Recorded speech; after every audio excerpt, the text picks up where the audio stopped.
Donc salut à tous et à toutes, c'est Médé2107. On se retrouve aujourd'hui avec JMTGAT qui va vous filmer la vidéo. Donc on se retrouve pour une présentation de la plupart des véhicules du nouveau DLC de la mise à jour 1.24 de GTA. Donc on va commencer par la super sportive, la voiture Osiris, tout bêtement. Donc c'est une voiture de course avec des portes qui se lèvent verticalement et qui est assez rapide pour une voiture, mais qui est quand même, enfin je trouve en tout cas, assez lourde pour une voiture enfin, pour une super sportive comparée à la Zentorno notamment et toutes les autres. Donc on va rouler un peu pour vous montrer un peu ce qu'elle vaut sans amélioration évidemment. Donc elle est assez rapide, mais comme je dis, elle est un peu lourde et pas forcément très maniable. Donc maintenant on va passer à la Winson, la Winson. Donc, il y a une voiture qui existe avec des camos, tout simplement. Il y a plusieurs styles allez, de peinture dessus, et notamment des camouflages armés, militaires, etc. Donc, toutes ces voitures coûtent cher, donc je vais vous dire les prix. Donc, simplement, pour l'Osiris, elle coûte 1 950 000 $. Pour la Windsor, elle coûte 845 000 $. Et pour la troisième voiture, qui est la Benefactor Sterling GT, elle coûte 975 000 $. Donc toutes ces voitures sont disponibles depuis la mise à jour 1.24 de GTA. Pour mon avis sur la Windsor, elle est très... C'est pas une voiture qui est faite pour être rapide, ça se voit. Mais elle est surtout très lourde, pas très maniable et elle a surtout l'arrière, le cul qui chasse beaucoup. Et ça, c'est un peu un défaut quand on est dans des rues étroites ou en course, parce que ben, simplement allez, on se cogne facilement l'arrière de la voiture. Donc maintenant, on va passer à la Sterling GT. Donc simplement, c'est une sportive classique qui est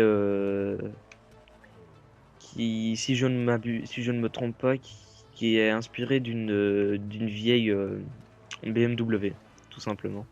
Celle-là, par contre, je la trouve juste énorme. Elle est hyper maniable, assez rapide. Et franchement, moi je l'adore. Maintenant, c'est aussi votre avis qui compte et pas forcément le mien. Donc après, on va passer au véhicule aérien pour vous présenter parce qu'il y a un nouvel hélico, un nouvel avion.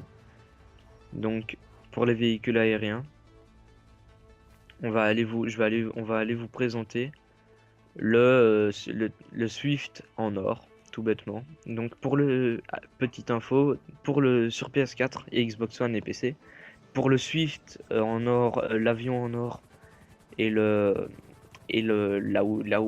Windsor, les passagers ont la possibilité de boire du champagne et de fumer des cigares dans le véhicule. Ça sert totalement à rien, mais c'est juste classe. Donc, comme ça, vous êtes au courant si vous êtes sur PS4 ou quoi. Et vous savez que vous dépensez pas 10 millions pour l'avion, alors qu'en fait, ça sert à rien de dépenser 10 millions. C'est juste pour claquer votre thune, c'est tout. Donc oui, l'avion coûte 10 millions et l'hélicoptère coûte à peu près 1 500 000 $. Je vais vous dire ça tout de suite, combien il coûte. Il coûte 5 150 000 $. Désolé, je me suis trompé dans les chiffres. Donc les hélicoptères, bah, ils sont comme les Swift, hein, toujours très maniables et enfin franchement moi je les adore les Swift, ils sont super maniables et hyper classe. Donc on va passer aux avions qui sont si je ne me trompe pas, ce sont les Miljet en or. Non, les Luxor en or. Évidemment, vous l'aurez compris, pour ce DSSI, ben, la couleur de base, bah, c'est l'or. C'est pour montrer qu'on a gagné de l'argent avec les braquages ou sans braquage pour les plus impatients d'entre nous. Donc les Luxor, par contre, ça j'ai jamais trop aimé les Luxor, ils sont un peu...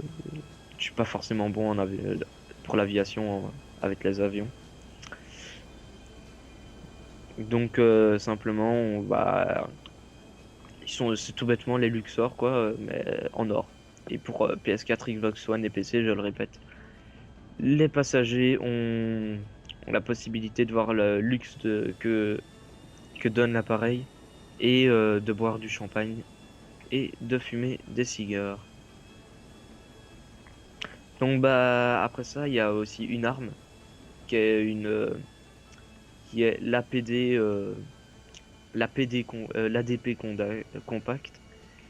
C'est une arme fournie à la base avec un silencieux simplement et qui n'a aucun silencieux à acheter et qui est très très polyvalente mais à une portée très très très limitée. Et comparé aux autres armes de ce genre-là. Et sinon, c'est la seule arme qu'ils ont rajoutée, en tout cas sur PS3 et Xbox 360. Et, euh, et donc, simplement, après, ils ont rajouté beaucoup de vêtements. Moi, je vais vous montrer ma tenue à l'écran pour que vous puissiez voir une des tenues qu'ils vendent. Donc, ils ont rajouté beaucoup de tenues, beaucoup de vêtements et surtout beaucoup de colliers, comme c'est le principe de ce DLC-ci, c'est la frime. Donc, voici la tenue et l'arme,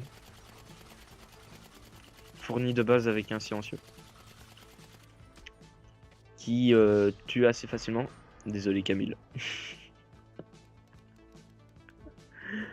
Donc c'était tout ce qu'il y avait à dire à peu près pour ce DLC. Je vous laisserai regarder chez vous les nouveaux accessoires pour votre personnage, les nouvelles tenues.